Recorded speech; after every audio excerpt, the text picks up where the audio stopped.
O Sesc Cultura ao Quadrado de hoje tem a alegria de receber a escritora Alessandra Rosqui, coordenadora do Festival Itinerante de Leitura, autora de dezenas de livros maravilhosos, inventora desse festival que é a coisa mais linda.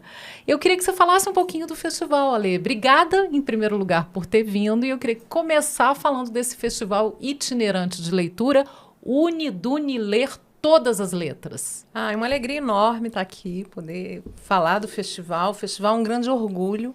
E é isso, são todas as letras e as formas que elas podem tomar, né? A ideia do festival é mostrar que dentro de um livro cabe tudo.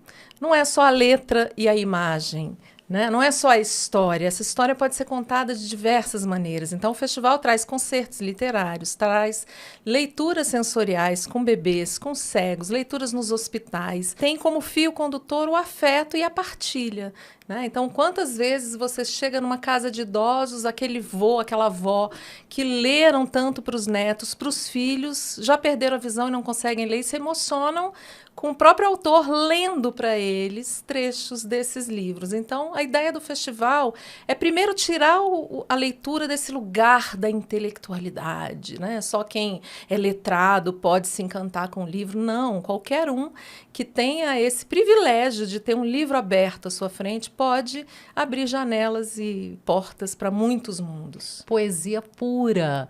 Eu acho sensacional isso que você está dizendo, porque a gente percebe no festival que você mistura várias artes. Então, a contação de história vira uma grande brincadeira, independentemente da idade.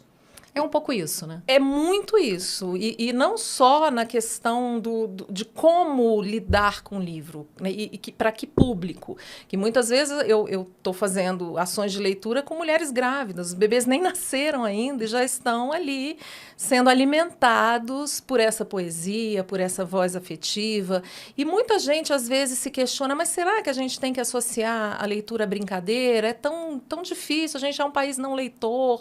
E eu acho que sim, porque é não só a brincadeira, mas ao prazer, né? E por isso as pipas ilustradas, né? Em que as crianças leem pipas e empinam sonhos, né? Empinam versos, empinam ilustrações. Então, quantas vezes a gente brinca ali que a gente faz jacaré voar, a gente faz dinossauro voar. Então, é muito bacana trazer a leitura também para esse lugar do deleite, né? Não, a gente não lê para aprender nada, a gente lê para ser feliz. Isso, soltando pipa. Olha lá minha pipa, Dudinha, mostra, Dudinha.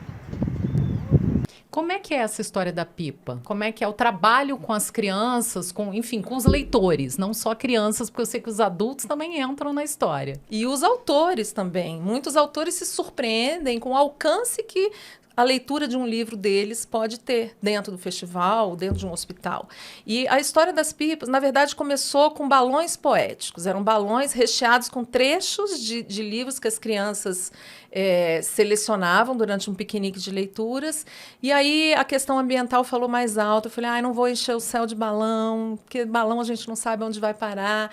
E desde o terceiro festival, eu solicitei aos autores convidados, que já tinham vindo, os que viriam, para que me mandassem trechos de seus livros e ilustrações. E aí a gente montou 14 modelos de pipas ilustradas com trechos de livros ou com poemas feitos especificamente para essas pipas. E ilustradores que tinham participado do festival se comprometeram a ilustrar. Que então, lindo. são obras de arte. E a partir dessas é cenográfica, mas a gente tem as pipas que voam mesmo, né? Feitas em papel de seda, com essas ilustrações. E as crianças, a partir desse terceiro festival, começaram a fazer comigo oficinas de pipas poéticas. Então, a gente abria esse momento com um piquenique diverso, em que eles escolhiam os livros, liam, separavam trechos e em pipas brancas, com canetas permanentes, faziam suas ilustrações, seus versos, e depois enchiam o céu de Brasília, o famoso céu de Brasília, com essas poesias, com esses trechos de livros ilustrados. Coisa mais linda, porque também é um resgate de brincadeira de criança que a gente às vezes vai perdendo um pouco, e você traz isso de volta de uma forma maravilhosa, porque une a literatura a essa brincadeira, a essa coisa lúdica que é soltar pipa. A primeira versão da revoada revoada das pipas poéticas aconteceu na Esplanada dos Ministérios, com 240 crianças da Ceilândia. Ah, que lindo. Empinando pipas. E naquele momento em que estava tão confusa a nossa realidade, né? E empoderar crianças a partir da brincadeira, para mim, foi uma grande alegria. E quebrar a seriedade da Esplanada dos Ministérios também, né? Exatamente. Que é sempre associada a decisões, ao centro administrativo do poder. Então, de repente, também você quebrar isso ali com uma participação absolutamente poética, né? Uma revoada poética no meio da Esplanada. Sim, e essa é a ideia. Assim, a ideia foi essa mesmo, num contexto conturbado politicamente, a gente trazer o cidadão, que eles falam tanto em futuro, que a criança, que a infância, estes são o futuro do nosso país, e eles nunca têm vez e voz. E ali eles eram os donos da Esplanada. Foi muito bacana. E esse ano a gente abriu a primeira etapa presencial do festival, também com uma revoada de pipas, na beira do Lago Paranoá. Que lindo! E foi muito especial ver pais e filhos, avós e netos que não tinham brincado de pipa, né, juntos. Né? Então foi muito especial. É sempre uma ação super lúdica e poética. Agora, está entrando no 7º ano o festival? É isso? São 7 edições? São 7 edições, mas não é o 7º ano, porque ele ficou 2 anos parado por conta da pandemia. Né? Então teve a pausa. Teve a pausa. Ele aconteceu durante 6 edições ininterruptamente, em alguns anos. Pegou uma parte de um ano e uma parte do outro, porque o edital era aprovado nos 45 do segundo tempo. E aconteceu dessa forma. Então, ele é realizado desde 2013, mas está na 7ª edição. Na 7ª edição. E agora começa uma segunda etapa desse ano. Desse ano, dessa 7ª edição. E também com atividades muito distintas, porque pela primeira vez a gente está trazendo uma programação mais voltada também para os jovens, né? Então, a Preta Ferreira, que é uma grande artista, ativista, está vindo para falar com alunos de ensino fundamental e profissionalizante do Gama, num teatro, também num concerto literário. Que legal, misturando as artes de novo.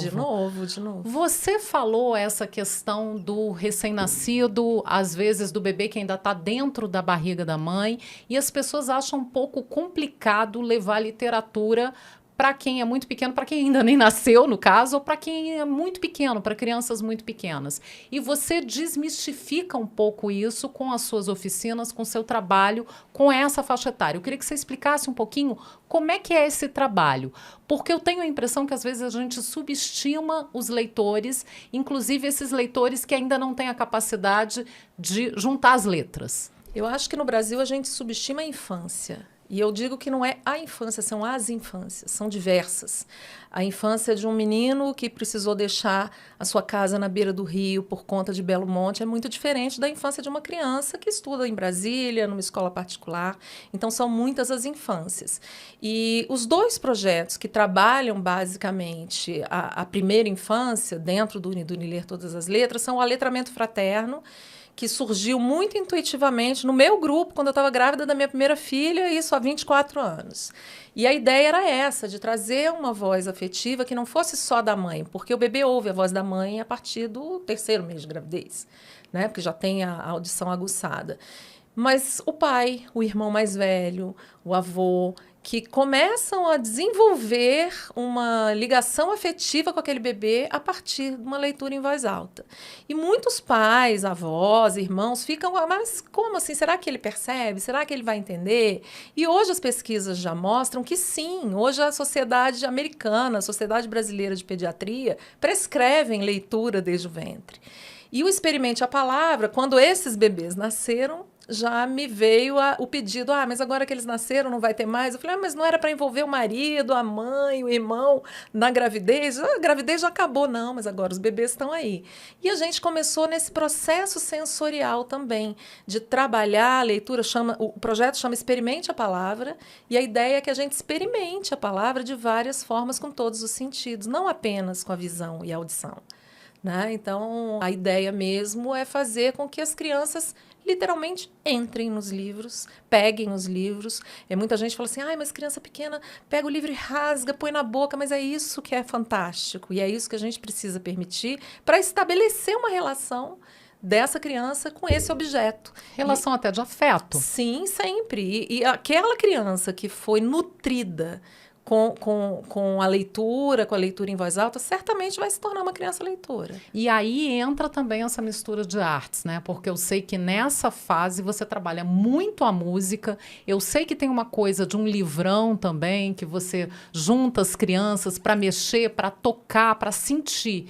Então você tem também essa preocupação em trazer essa coisa muito lúdica e essa mistura de artes mais uma vez. Certamente, Márcia, porque eu acredito que a leitura ela está realmente além da letra e da imagem, né? Até porque ela pode ser oferecida a todo e qualquer público. E dentro dos projetos do Unido Uniler, eu trabalho exclusivamente a literatura para a infância.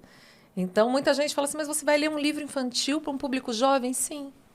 Tem uma forma diferente de ler, mas é daquela forma e buscando esses elementos. Então, o livro gigante, ele trabalha sensorialmente uma história que está num livro real, num livro de papel.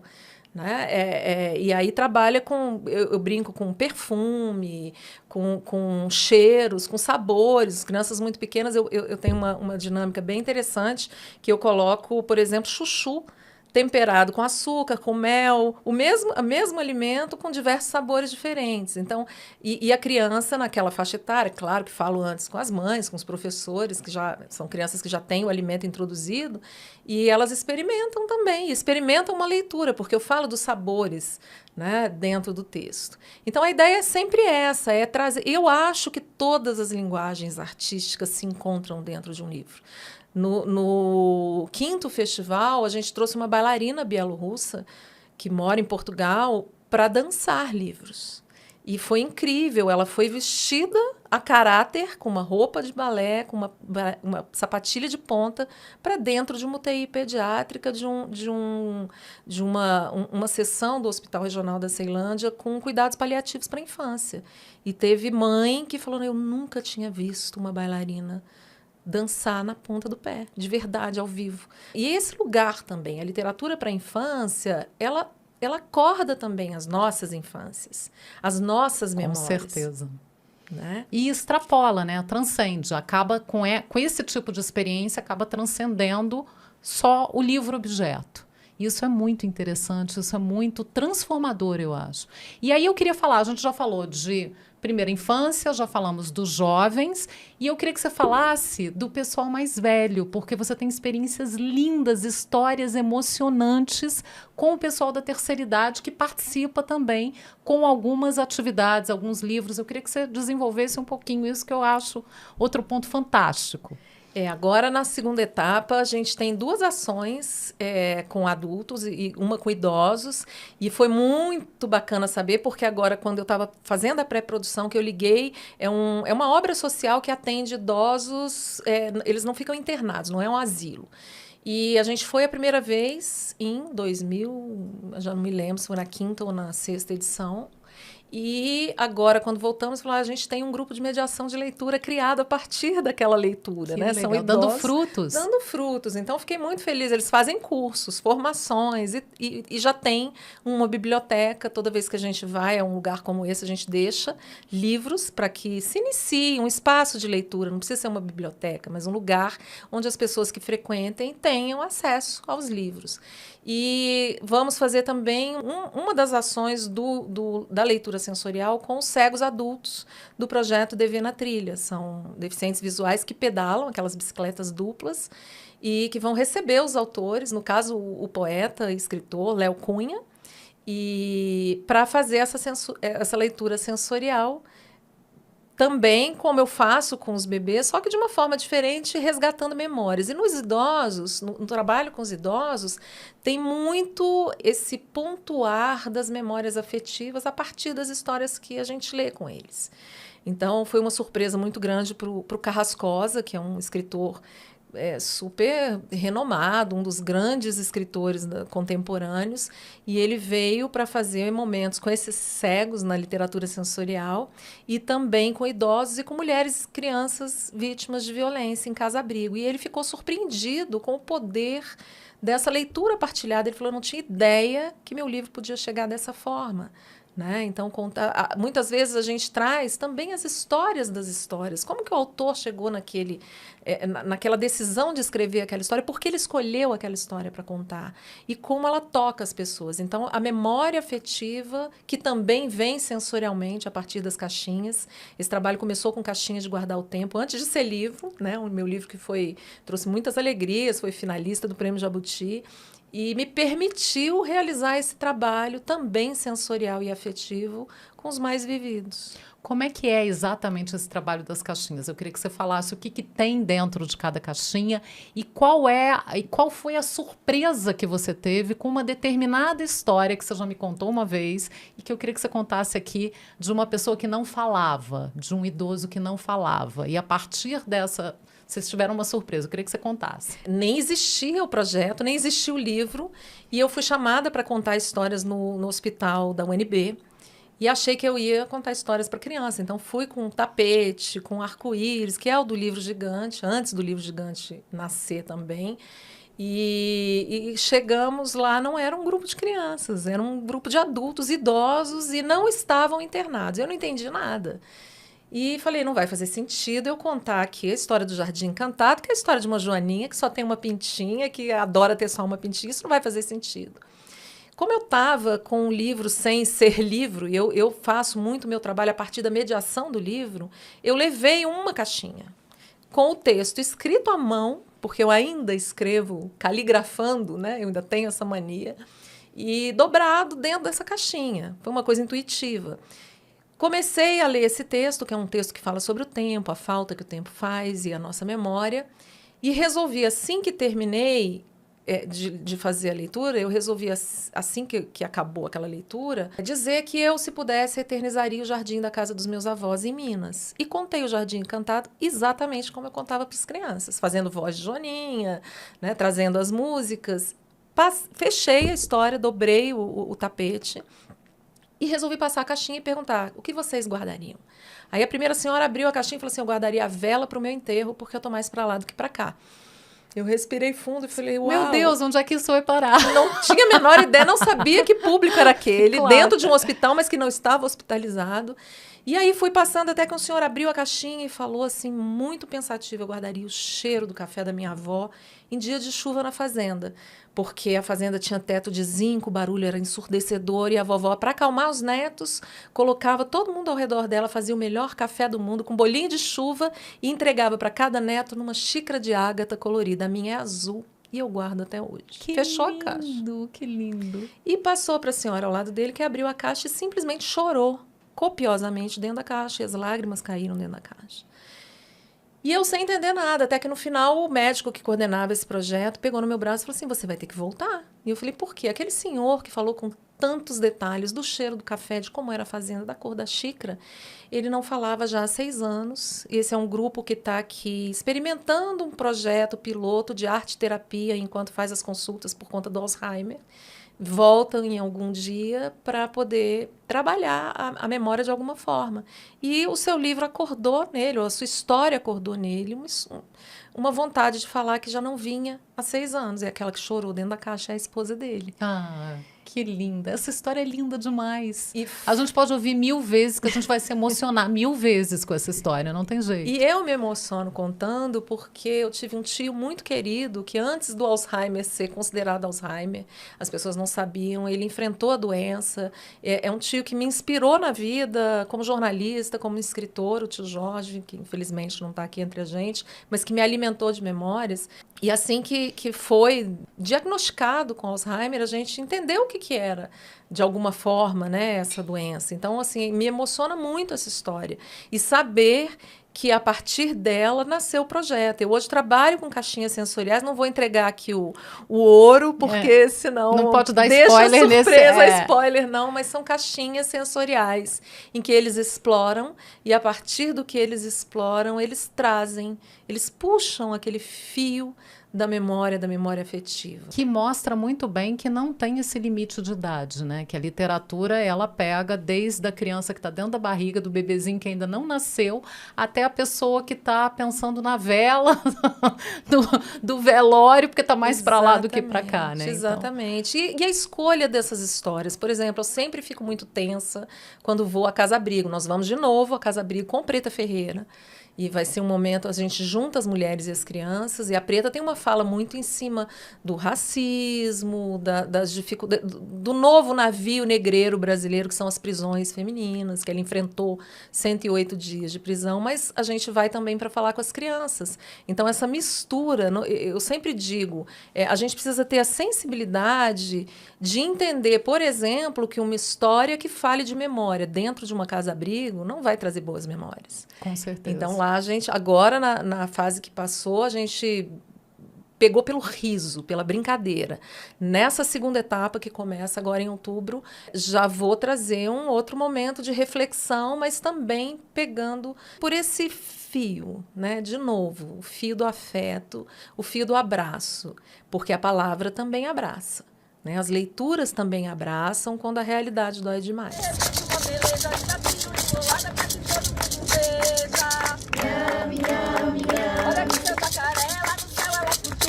Queria mudar de assunto agora do festival para o Jacaré Bilé. Jacaré Bilé que é um livro super conhecido seu para crianças, que as crianças amam de paixão, virou um personagem, acho que presente em muitas famílias brasilienses, o Jacaré Bilé, e vai virar outra coisa agora, o livro vai se desdobrar em outra coisa também. Pois é, já está virando e eu estou com o coração na mão, fui convidada para escrever o roteiro de um musical infantil. E fiquei muito honrada com esse convite do pessoal da Trupe Trabalha Essa Ideia, que é um pessoal que trabalha muito lindamente a questão dos musicais, do teatro para a infância. E já fiz até uma primeira versão do roteiro, trazendo um pouco... A história do Jacaré Bilé é uma história de um jacaré nordestino que mora no açude, no sertão do Ceará, que quer comer a lua que ele acha que é uma tapioca gigante. É a grande brincadeira, tem música, tem repente, tem baião... E eu, ao transformar, né, ao buscar essa transformação num roteiro de um espetáculo teatral musical, eu fiz uma analogia com os pioneiros que vieram construir Brasília, porque é um avô com os netos já adultos, um avô, aí eu trago também a questão do Alzheimer, ainda estou trabalhando no roteiro, mas vou trazer uma ideia de um avô com Alzheimer e os netos adultos tentando resgatar uma memória afetiva, que é um avô que veio para construir Brasília, que viu amigos massacrados no massacre da Pacheco Fernandes, que tão pouca gente conhece. É um espetáculo para criança, mas as crianças também precisam saber dessa realidade da construção da nossa cidade, nem que não tudo foi tão cor-de-rosa. Né? Então, eu trouxe essa ideia e agora já estou pensando também numa pré-história desse jacaré. Por que ele quer tanto comer essa lua, essa tapioca, esse sonho? Né? É um espetáculo que vai falar sobre a importância de acreditar no sonho, de entender a imaginação como ação transformadora. E vai trazer também essas camadas, né? Porque é o pai que leva a criança, o avô que leva a criança para o teatro. Então, o texto, eu espero conseguir chegar nesse lugar, que ele converse também com essas pessoas. E trazendo um pouco dessa pré-história de Brasília, a cidade que a gente ama, a cidade que a gente abraça. Né? Então, o Jacaré foi um desafio, eu estou no meio. Eu falei, gente, eu nunca escrevi um musical, nunca escrevi um roteiro para teatro. E estou muito desafiada. Mas é uma delícia trabalhar assim também. Amando. É uma novidade.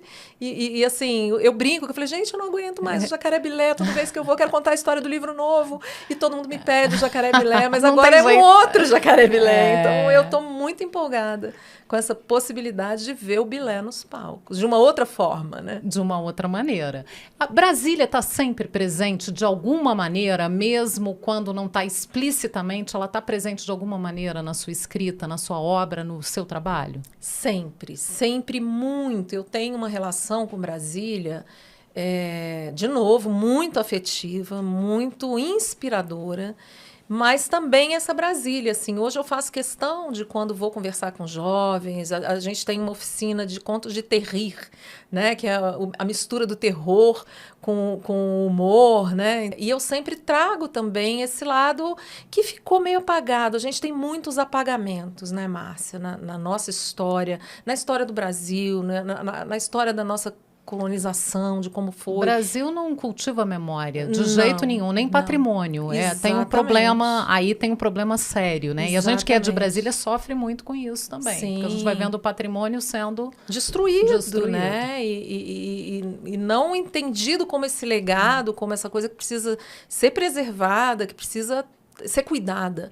Então, esse olhar sobre essa Brasília, que são tantas, né? São tantas Brasílias, não é aquela Brasília da Praça dos Três Poderes, não é, é uma Brasília rica em diversidade, rica em cultura, né? E que me alimenta sempre. Então, de alguma forma, sim, meus livros trazem, nem que seja implicitamente, naquela subliminar, né? Tem gente que fala assim, nossa, aqui eu vi alguma coisa de Brasília. E às vezes eu não percebo. Na conversa com o leitor, que a gente encontra essa Brasília escondida ali né, nos meus textos, nas minhas formas de contar as histórias também. Na música, eu tenho uma relação com a música de Brasília muito intensa. Fui atrás do Liga Tripa, quantas vezes? Eu frequentei feira de música, né? Então, a arte de Brasília sempre me alimenta muito. Fica impregnado na gente, a cidade fica impregnada, e eu acho que a sensação de pertencimento, ela passa, de alguma maneira a gente passa, mesmo que a gente não tenha nem a consciência de que está fazendo isso. Eu acho que faz parte, né? De quem é brasiliense mesmo e ama a cidade, eu acho que faz parte. Ale, a gente falou muito de memória, mas eu queria que você encerrasse essa conversa, que passou muito rápido. Queria que você encerrasse dando um recado para o futuro. Então, eu acho que a gente passou 2 anos de muitas privações, muitas restrições, e que a gente ressignificou muita coisa. Então, estou pedindo para todo mundo encerrar dessa maneira, olhando para o futuro. A gente tem que preservar a memória, guardar a memória, ter esse fio afetivo com a memória, mas tem que olhar para frente também, né? Certamente. Eu acho que até agora, no presente, uma das coisas que me ajudou a dar conta da pandemia foi um movimento chamado Liberte o Futuro, em que a gente começou a libertar esse futuro em pleno isolamento, acreditando em ações potentes, em imaginações e nesse lugar da arte como forma de transformar realidades. Então, o recado que eu deixo para o futuro é sonhe. Sonhe muito e plante agora esse futuro que você quer em outro momento, porque é agora que a gente começa. Então, assim, a sementinha que a gente vai plantar hoje, talvez nossos filhos e nossos netos vejam brotar, dar frutos. A gente nem veja, mas é uma ação que precisa começar agora. E eu sempre falo que o futuro que a gente quer libertar é um futuro muito diferente desse presente que a gente tem. É um futuro que respeita a infância e todas as infâncias. É um futuro que realmente pensa em igualdade, em respeito, né? Então, o que eu deixo de recado, de sonho, é esse. Não se esqueça de imaginar e acreditar que esse ato de imaginar pode realmente mudar muita coisa. Porque dentro da palavra imaginação tem ação. Imagem. Imagem. Imagem, ação, que os sonhos possam voar como essas pipas poéticas do seu festival de leitura. Ale, muito obrigada pelo papo maravilhoso, inspirador. E o Sesc Cultura ao Quadrado volta na próxima semana com outra entrevista imperdível e poética.